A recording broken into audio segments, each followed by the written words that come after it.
You are listening to the Foreign Policy Focus podcast. We cannot wait for the final proof. The smoking gun could come in the form of a mushroom cloud. Haven't you driven enough people from their homes already? Bulldoze their villages, seize their property and their laws. They had no part in making. Now working in Libya with friends and allies, we've demonstrated what collective action can achieve in the 21st century. Now the host of the show, Kyle Ansel. This is episode 471 of the Foreign Policy Focus podcast, and I'm actually coming on the show today to do a bonus episode to talk about the $2 trillion bailout that got passed yesterday, just rammed through the House. And to talk about this, because, you know, I'm more of a foreign policy guy, I brought Steven Clyde on the show to chat with me. He is involved with the Libertarian Party Mises Caucus. I think he puts up the content on the website when that's happening there, and is a student of economics and will soon be graduating. But he's done a lot of really good work in the libertarian movement. A lot of it just, pointing out great stuff on Facebook and making those memes and making great arguments to, debunk the Keynesians. But has also published a few things too. So, Steven, welcome back to the show. Hey, thanks for having me back on, Kyle. It's been probably a year since I've done a podcast, so it's nice getting back into it. Yeah. I mean, I guess you're kind of the Peace and Liberty podcast is probably more on hiatus. So whenever you get that back up and going, I'll have you back on the show to talk about it, because you always got a lot of great content over there. Hey, you too, man. All right, so $2 trillion bailout. Did you ever think you would see such a thing? $2 trillion. And it looks like only a small portion of that will actually be going to the American people.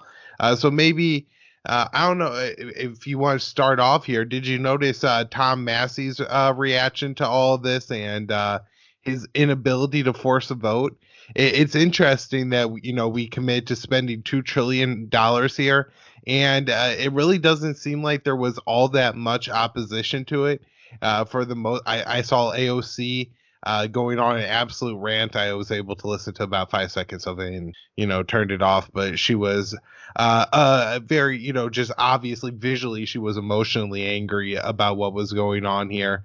But it gets through 96-0 in the Senate, not a single vote against it. They don't even do a roll call vote in the House. And now we're left with this $2 trillion bill. So I don't know if you have anything just to first add with what the shenanigans behind this thing getting passed in the first place. So more or less the reason Thomas Massey was in hot water is because essentially it has to do with quorum. Quorum has to do with having all the voting members there to vote. And this was a voice vote. So Thomas Massey was saying, hey, this is crazy. You can't do this. And eventually Trump just had these crazy tweets that had nothing to do with anything. I'd have to pull them up. But one of them said, Trump, Massey's a grandstander. He's anti-Second Amendment, just totally crazy things. Like when I read that, I'm just like, oh, my God, Trump is going off the deep end here.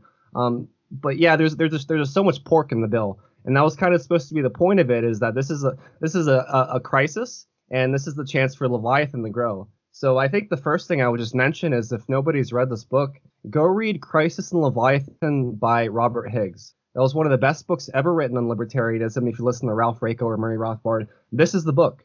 And essentially the idea is, if you look at the periods where government grew the fastest, it's always in a period of crisis. So for example, World War II, we were in a big crisis. We have to go over there and defeat the Nazis and take back our country, secure our country. And just look at how much government grew in that period. It was unprecedented. And so governments love crises. And this is no different. So, one of the first things that, catches all the headlines about the bill is the $2 trillion. So I guess I could see an American looking to themselves and saying, well, with the hot water the economy is, $2 trillion is what it needs to help me continue my lifestyle. But when you look at that, there's going to be a one-time payment of $1,200 to Americans. But other than that, the rest of the bill, it seems to be all pork. And so really what we're doing is adding about, $6,000 of debt per American. And, that includes whatever child is being born as we record this podcast. And, each American gets $1,200, that's per adult, and then $500 per child. Who, they're really getting screwed at all this because they're getting all the debt and only, a fraction of the payment. So I don't know. Take it from there. Well, put this into perspective. How long is a trillion seconds ago? A trillion seconds ago, no one on the planet would have known how to read and write. This would have been about 31,000 years ago. So people kind of have a hard time conceiving of what a trillion is. It's a gargantuan number, absolutely gargantuan. So for example, I'm reading this one here. Direct payment to individuals under the plan.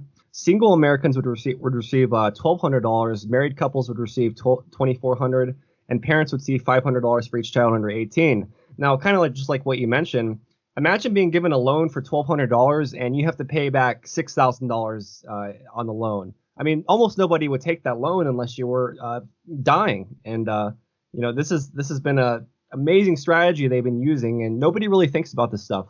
People think about the now and not the later. That's pretty much how humans operate. We have naturally high time preference. We want to consume now, and that's just kind of how humans naturally operate. Yeah. Well, just imagine if anybody in the private sector, a payday lender, was getting a return on their loan like that. The government would absolutely lose it and regulate it and prevent it from happening. And yet in this case, they're able to just take out that debt on all of us. And again, without even the representatives in the House going on record saying who voted for it, who voted against it, and who didn't show up. I think that was part of the secret too, is that if they had a voice vote, you didn't really have to see what the differing opinions were. Maybe they didn't want to see it. Maybe Thomas Massey getting up there and saying calling it for what it is, that would have been a huge problem. Maybe that would have set back the bill. I think at this point the bill had failed so many times that it was just at the point where they had to pass something, and they were all under such pressure to pass something. Another problem with this is the unemployment thing. So I'm sure you heard that.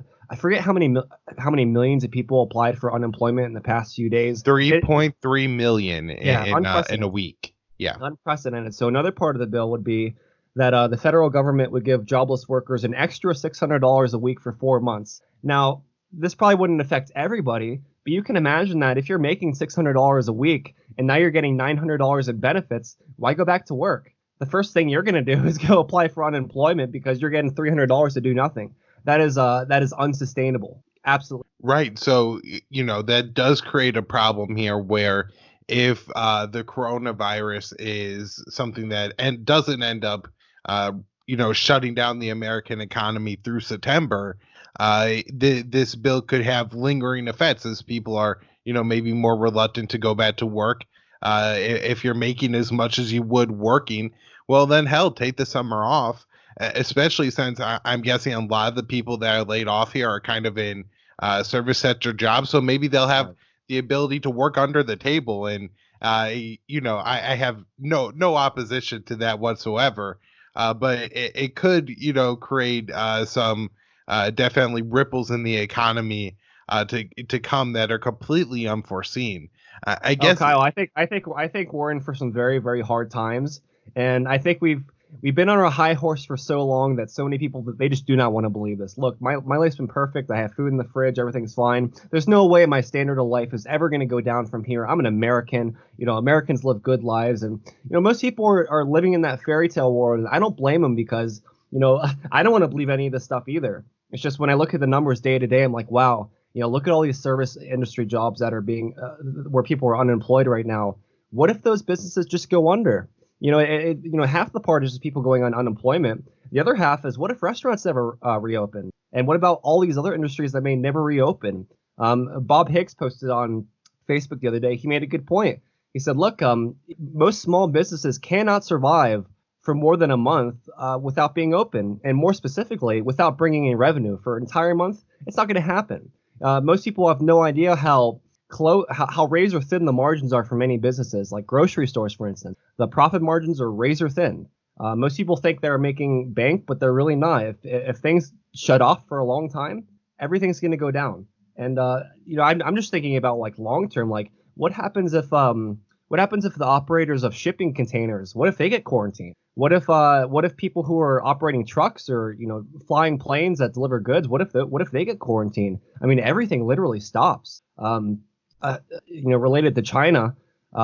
Think about what they import and what they export. Well, they export a lot of electronic goods. We're all aware of what they export and import. But the point is that imagine if this all stopped. Our standard of life would go down so quickly, and we'd be at a standstill. Americans are not used to used to going to the store and seeing empty shelves. That's why everyone's panicking right now, because this is unprecedented in that sense, that most people just are used to being able to go to the store and getting whatever they want at any given time, and they're having a hard time dealing with it. I think even today, you can tell me about your area where you live, but in Denver, we're still out of paper towels and toilet paper and all that good stuff. Still can't get hand sanitizer. I can't remember the last time I've been able to buy bread, which it's just a really weird thing to say. That I've been able to buy. Yeah. So, I will say here that the situation is a little bit more of like, I go to the store and I haven't been looking for like toilet paper or anything, but I haven't seen any, and those shelves are generally empty. You haven't seen any, and most places have limitations by now. So yeah, even with, that was the thing. Even being limited to one pack, it's still being shut out. It's totally crazy. So I think things are going to get really, really bad. I'm totally on board with Peter Schiff that we're about to experience one of the greatest recessions or depressions, whatever you want to call it, in history.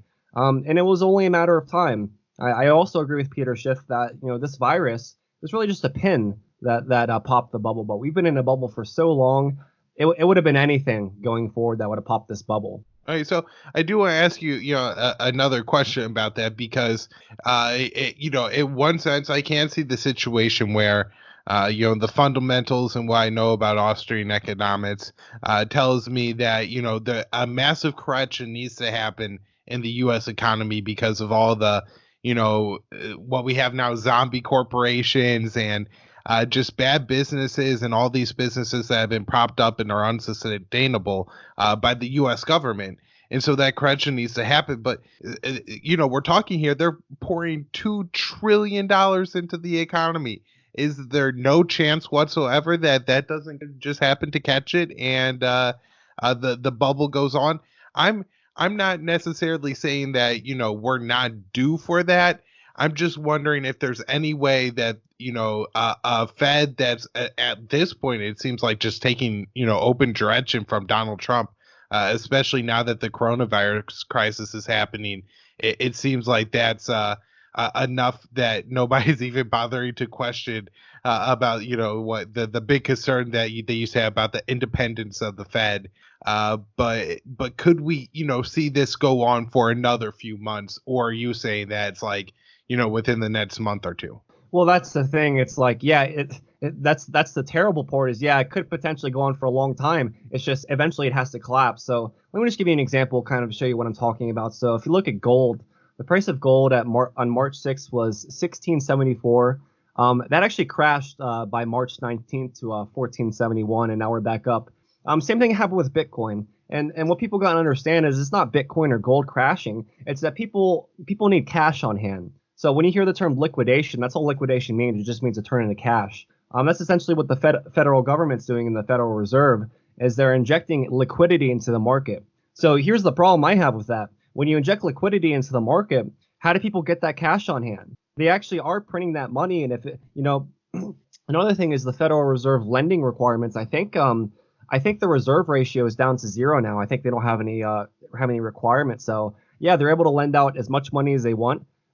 Interest rates on 1 and 3 month Treasury bonds have gone negative. Actually, I'm looking at it right now. It looks like it's 0.01 for 1 month bonds, but a few days ago it actually went negative for a minute. And essentially, what negative interest rates mean, it means exactly what you think it'd mean. It means people are getting paid to borrow money, which you can imagine how long that's sustainable for. So essentially, what's happening right now. Gold and cryptocurrency are completely fine. I would definitely suggest if you're in a bad situation, invest in those. The only reason we saw that big drop is because people needed cash right away. And now it's back to the point where more people are buying it than selling it right now. Absolutely. And I've heard some articles that most places don't even have any gold to sell. So gold's pretty scarce right now. So commodities like that are going to keep you safe going forward. Don't listen to other people. They're saying, "Oh, gold's a bad." No, it's a great investment. It's one thing that might keep you afloat above all else. Cryptocurrency a little more volatile, but I think people have not been paying attention to that too closely because they paid attention to when it crashed a few days ago or a few weeks ago, but it's doing fine now. It's been pretty steady. It's been between 60 to 6,500, and it's back on course. So I think people sold off a lot to get their liquidity, and it's really tough to say what's going to happen going forward, Kyle. I mean, it's these are unprecedented times, like I keep saying. They're very, very uncertain times. We all think we know. Some people were saying it's going to get better. Don't worry. A lot of people were saying, "Hey, this is the end," and one of them are correct. One of them are correct. Right. So yeah, I guess it's just I guess when is it gonna happen? When do we finally see this correction in the market from all of the unintended consequences? I guess that is the next thing I want to ask you about here, is that the way it's presented is that we're saving the airline industry, right? Like that's one of the things in this bailout is that without this bailout, let's say your grandma lives in Atlanta and you want to fly out to see her. You're not going to be able to do that, or there's only going to be like 2 airlines, and it'll be like, the higher end airlines. And so, none of us normal people will be able to fly them. And so, that's going to be the situation if we don't bail out like United Airlines. Yeah, I mean, one thing people don't really understand, and I don't blame them for not understanding this. You'd have to study economics to understand this, but essentially people think that when a business goes under, that they disappear. So, for example, these airports and these airlines, they're gonna eventually go under. But all that's going to happen in reality is the ownership of the resources is going to transfer. I don't know why people have it in their head that take like United Airlines, for example. They're just going to, for some reason, just trash all their planes and that just be done with it. No. They're going to sell off their resources, and the ownership's going to transfer, and then someone else is going to open up an airline industry.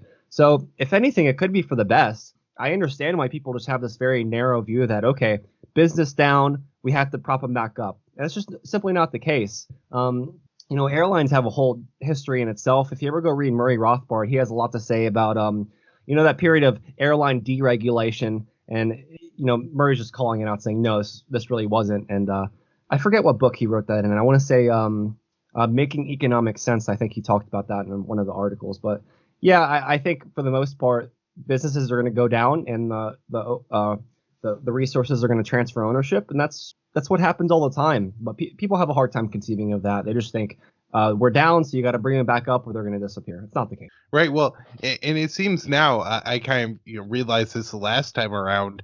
The way the politics play out is that these giant corporations now get to essentially hold their employees' jobs hostages to the federal government. And say, if you don't bail us out, if you don't give us these loans, then we'll just let everybody go. We already saw after the airlines, I think, got like a $25 billion bailout. United Airlines is saying that's not enough. And so they're going to take the bailout, I guess, and they'll probably keep everybody's jobs till September, because that's the deadline they have to keep the jobs at least for that long. But after that, it's going to be a situation where we need another bailout. So another $2 trillion for another 3 months to get us through the November election, maybe, or they're going to dump employees. And so, that's why it seems to me that just on the timeline that maybe we're a little bit out, from this, big market move and everything. Just they're putting so much money into the economy. But at the same time, this correction will have to come. And my guess is that, it's one of these bubbles where you're had to inflate it with more and more cash every time, or it's going to start to deflate.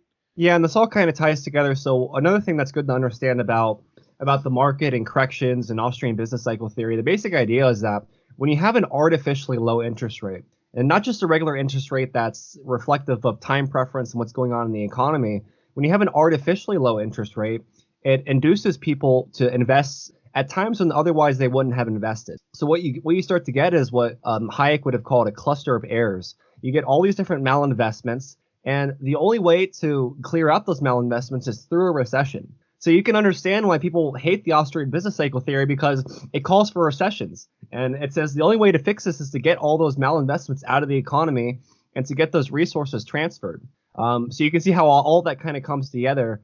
But people are running on emotion. They're not really running on what would be best for the economy? How does the economy actually work? That's just not on most people's minds.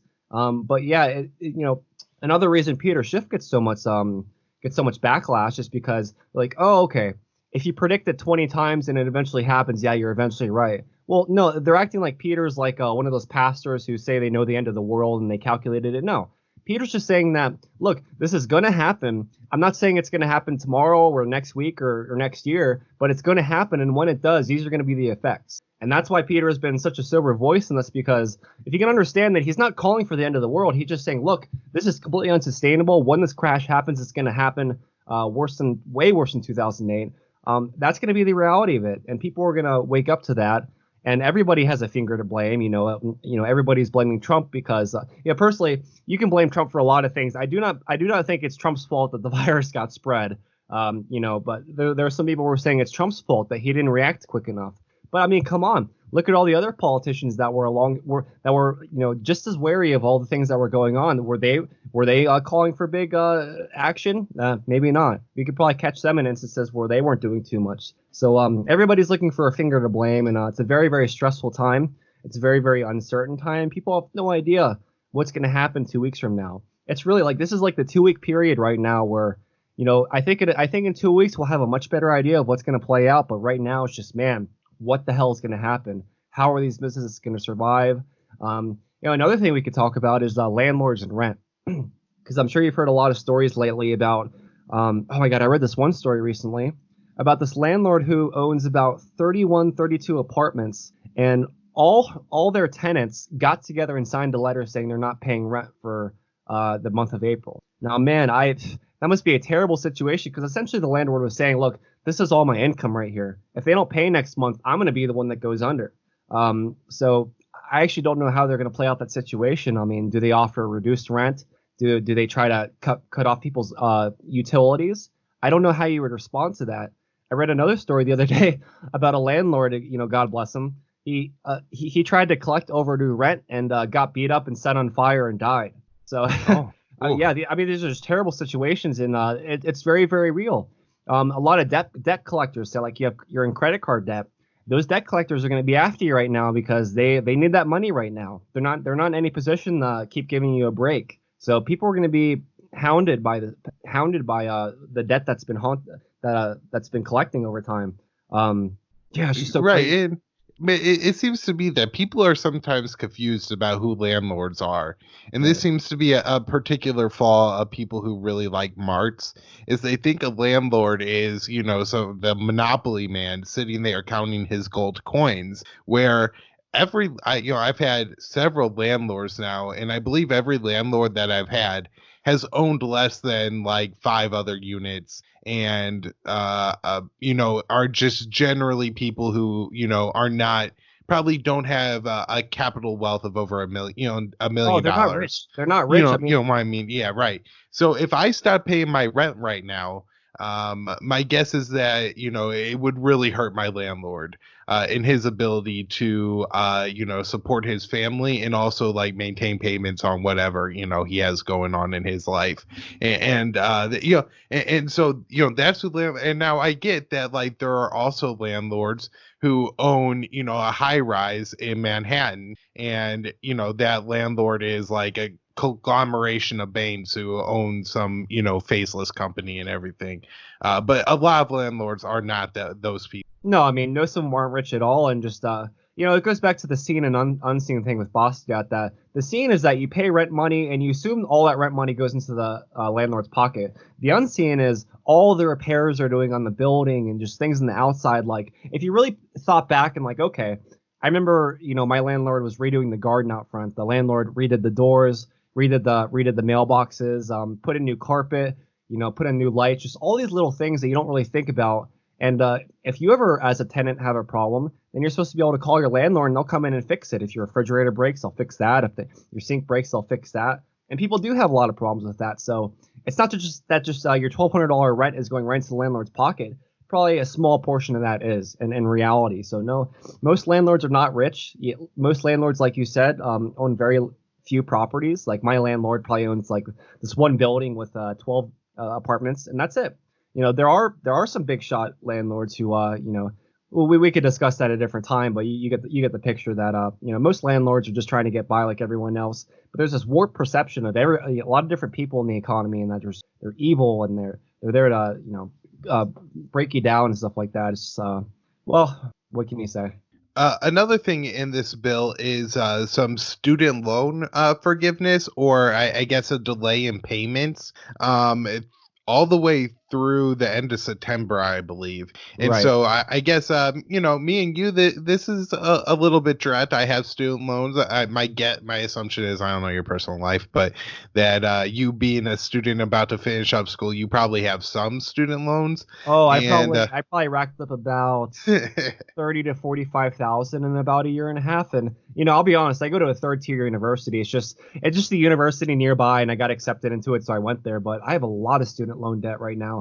And yeah, they're supposedly gonna suspend the payments until September 30th, which thank God they're not trying to suspend it forever, because that would mean they'd go bankrupt. And who knows what that would do to a college degree right now. It's just you can imagine all the different effects that would happen if all our loans were just forgiven. Because what would that do for people going forward? Would that mean that no one else would be able to get a loan going forward? I would think that's what that would mean. It does seem very odd as to what the overall plan here is, as far as student loans go. My guess is that this is the first step to making this permanent, and that by the time September rolls back around, they're gonna say, just don't worry about paying them. And I guess the government will have to eat that cost. And it'll just be another, inflationary and debt-ridden move. At this point, I mean, the U.S. debt is just so massive that it's really, hard to even conceive. We were talking about earlier in the show, that trillion is pretty hard to conceive. What do you think, about this total national debt now? Is there any way that we ever pay this off? Is, the Fed ever seriously, considering, unraveling their balance sheet? Or is this now the situation where maybe people finally admit that, like, that this debt is just the way we're monetizing monetizing I think it's a little of both. I think, no, we're never going to pay back this debt, and no, people aren't aware of it. It's a really weird parallel, but I think most people just have no interest in economics at all. They have no interest in any of these numbers. They're just numbers to them. What they care about is their own well-being, the well-being of their friends and family. And, in some sense, like, that's all you really can care about. Like, there's nothing me and you can do about the $23.6 trillion in national debt. It's just going to keep going on forever. I cannot personally fathom that ever getting paid off or anything. I just can't fathom it. And just the way our society is set up right now, the mindset of the average individual, that they're going to get what's theirs, and that's that. I can't imagine backtracking from this. It's just, can you imagine it? I can't. So, right. And by my understanding of Austrian economics, this is where we might start seeing some price inflation, where if the debt isn't going to get repaid, then there's just extra dollars in the market, and that means that we may see consumer good prices going up. Or am I actually anticipate that we might see some price increases before this money gets doled out to people. So people are going to get $1,200 a month. I mean, if you're a business and you're sitting there and like tomorrow everybody's going to have $1,200, well, what are you going to do? Are you going to keep your prices the same, or are you going to raise your prices a little bit in anticipation that your supply would get wiped out otherwise? So I'm not saying that's going to happen. I'm saying that definitely could happen. If you're a smart business, you're going to anticipate all this money being spent. Another problem with people getting $1,200 a month is the average American has no savings. So why do people have no savings? There's two possibilities. One possibility is they have money and they spend it all. Or the second option is they have no money to save in the begin with. I personally think it's that people have money to save, but they end up spending it, and they don't save money to begin with. So given that, I don't think that people are going to take this $1,200 and become good savers. I think they're going to take that money and go out and spend it right away, and 2 weeks later, they're not going to have food in the fridge. I think it's going to be a harsh reality for a lot of people who, the reason they're in this position right now is because of their past habits. It's not as if, we're going to hit a crisis and people are going to change. Most people are not going to change, period. All right. Well, I will say that there are some people I sympathize with more who, were like kind of just, stringing along. And I know myself with the amount of just student loan debts I have and trying to pay that off, and what a huge percentage of my income paying off those things are, that it could be hard to save, and how losing your job for some people really is getting the rug pulled out from under you. But you see your point here, that this isn't a solution to the problem, and that it's like a band-aid. It's like if you get shot in the leg and they put a band-aid on it. That's pretty much the same analogy, that the problem is so bad, and their solution to it is just nothing at all. It's just, if anything, it's just gonna trick people into thinking that a solution's been had, but it's not true. Right, and then by giving everybody $1,200, you're making the $1,200 worthless, and so now rather than having a job as you had before, you have $1,200 that's not worth very much, and nothing to do with yourself. So, I see your point there. Let's see. I just want to also add that I very much sympathize with people right now. I very much sympathize with the fact that people who are young, they're just trying to get by, they're trying to get through college. Their lives may be at a complete standstill right now, and I can't imagine what some people are going through. If you're somebody that you have food in the fridge and you have a place to stay right now, be very, very thankful for what you have right now, because some people, we were talking about this before we recorded, but at my college and many other colleges, students that were living in those dorm rooms had to get shipped out. I have no idea where they went, by the way. Some people go to college in Colorado and live in Pennsylvania or Florida or China. Where do those people go? I can't imagine what some people are going through right now. It's terrible to think about. I think at this point, many of us are trying to block a lot of this out because it's just so terrible. Just what actually could end up happening is just so terrible, and I sympathize with those people very much so. Oh, although there is one group that I am definitely willing to use the term welfare queen for, and that is Boeing, who is in a category of companies who are about to get bailed out, and it's not like it's even as a direct result of the coronavirus. A company that doesn't have a month's worth of like cash on hand in case of some kind of disaster or something like that seems like the kind of company that like has some fundamental and structural problems anyways. Boeing is a company that had a couple of their planes crash and they didn't do enough about it, and they should have known.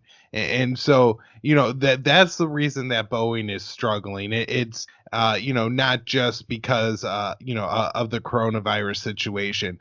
And so it really seems unfair that in this situation we have a public record of Boeing making mistakes. And also, I mean, they're always just getting government money through, this is a company that's losing money despite having one of the top recipients of Pentagon contracts, and just and they thrive off war. They thrive off war. They thrive off there being war.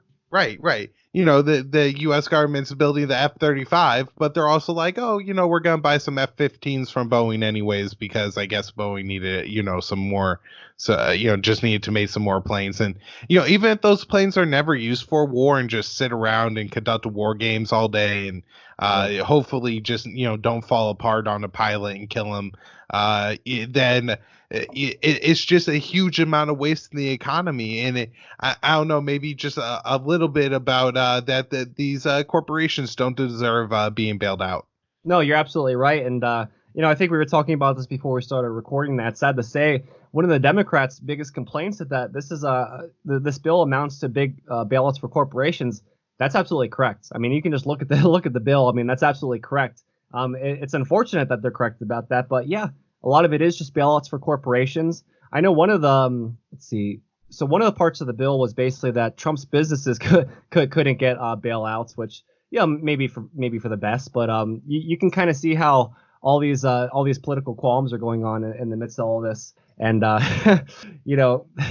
it's just totally insane. It's really baffling that nobody voted against this. Nobody was there and at least said, I know this thing is going to pass and that my vote is only a ceremony. Although I guess Thomas Massey would have done that in the House. But, somebody in the Senate would have voted against it just to say, like, how are we going to fund this? Are we making any cuts to try to spend this? Are we making sure that all these companies deserve the money we're giving them?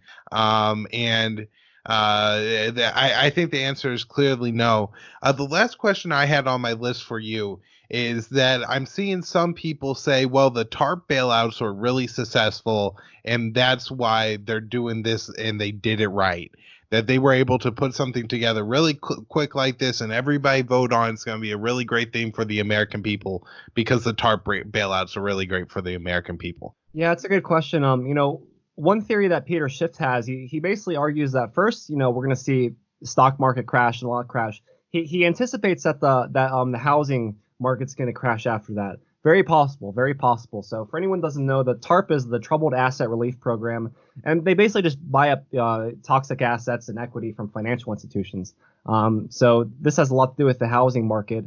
It's very hard to say, like just back to what we were talking about with the landlords, like what happens if people stop paying rent?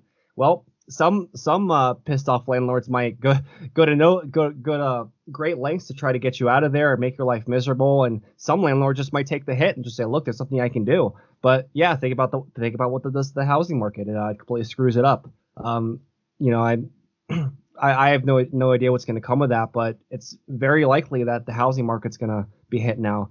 And just imagine, the 2008 crisis is mostly centered around housing. Imagine if a bunch of sectors get hit at once. Imagine the stock market, the housing sector, the business sectors. Many of the business sectors get hit hard. I don't know what happens when all those things collapse at once.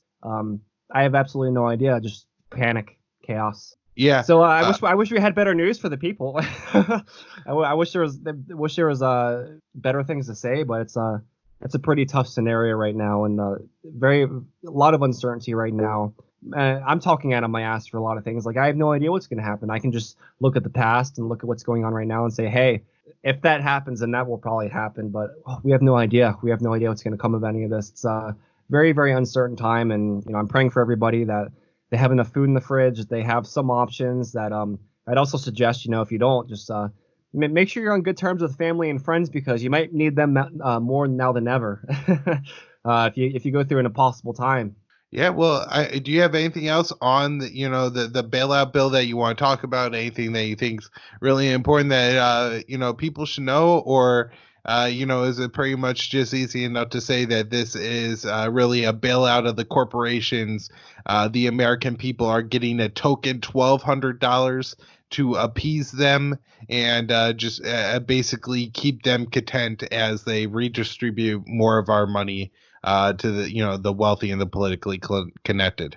That's about it. I mean, the people are getting the short end of the stick like they usually do. I would say if you have any amount of liquidity at all, invest in gold and silver, invest in crypto. I would get out of dollars. Absolutely get out of dollars, because of it. I don't know if we mentioned this, but the dollar is actually overvalued right now. So let me just look it up real quick. Last time I checked, so let's see, 1 USD to peso. Wow. Yeah. So the peso, the Mexican peso, is usually about 20 pesos to $1. It's about 23 to $1, and a few days ago it was at 25. So the U.S. dollar is very much overvalued.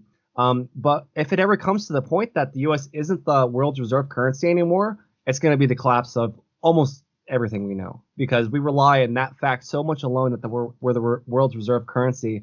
If that drops off, who knows what's going to happen? It's going to be unprecedented.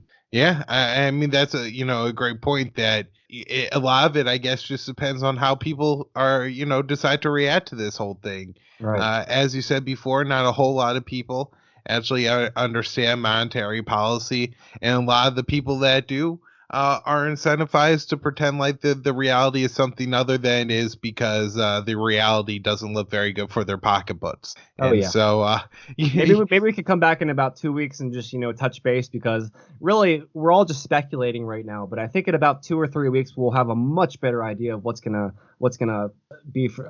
happen in the future. So yeah, right. I mean, so much of this now is all up in the air, just based on not even economics, but what happens with the coronavirus. I mean, there's talk of things warm up, this thing goes away. And so it could be by mid-April, we're all outside and, social distancing is, maybe very limited, or becoming a thing of the past again. And, the summer comes around and everybody just enjoys it like we typically would. Or it could be that, by mid-July, the death toll from this virus in the U.S. is just, is on a downtrend, but it's not zero yet. And people are still, practicing the heavy social distancing, working from home, non-essential employees. My guess that summer schools would be canceled and stuff like that. I guess one good thing that can come out of it is, for example, for college, people are going to start to realize that, doing online college, it's possible. This whole idea of having to go to campus and wasting all that time, it might become extinct eventually. Right. Well, yeah, I noticed yesterday that University of Massachusetts is going to refund students for the semester. And so I saw some people, talking about just all the free online resources for education and, people realizing those alternatives. I also think it's going to be a case where people realize how what the future of online education is overall. There's a lot of online education going on. Actually, the buzzword right now is distance learning. A nice way to say, gain some online tutoring there. But this maybe for a lot of people is going to turn out to be very successful. And if this thing does go on for an extended period of time, while that, definitely means there's going to be a lot of really bad things going on in the world, with destruction comes, some opportunity to remake things differently and hopefully more efficiently. And the best way that's going to happen, and I guess, to get back to the economy here, is, for government to get the hell out of the way and for people to do whatever is, most beneficial, successful, comfortable, profitable for themselves and make what decisions they want. Is flying important to us? I guess we could find out this summer if the coronavirus, has subsided a little bit. If going on vacation is really important, people will go on vacation. And if, the anxiety around that and finding other ways to travel maybe turns out to be more enjoyable, and airlines just aren't that profitable or necessary anymore, rather than further propping and keeping those things up, maybe we could just let those go bankrupt and the resources be redistributed as is, and let the airline industry evolve. Yeah, I'll just throw out one little thing. I hope there's light at the end of the tunnel, and I hope the light isn't from a train. All right. There you go, Steven. All right. Well, thanks for coming on the show, everybody. The Libertarian Party Mises Caucus is just the best group of guys in the Libertarian Party. And the Facebook group is absolutely fantastic. Anywhere else you want to send people? Yeah, you can check out lpmisescaucus.com. And for now, just find us on Facebook. You can join our Facebook group. You can add me on Facebook. I love talking to people. We're just all hoping for the best. We're just sitting around in our bedrooms, on this quarantine thing. In Denver, we're in quarantine now. We're technically not allowed to leave till April 10th, but I've been going out every day. I'm not letting those status bring me down. But just hoping for the best. All right. Well, thanks for coming on the show. Thank you.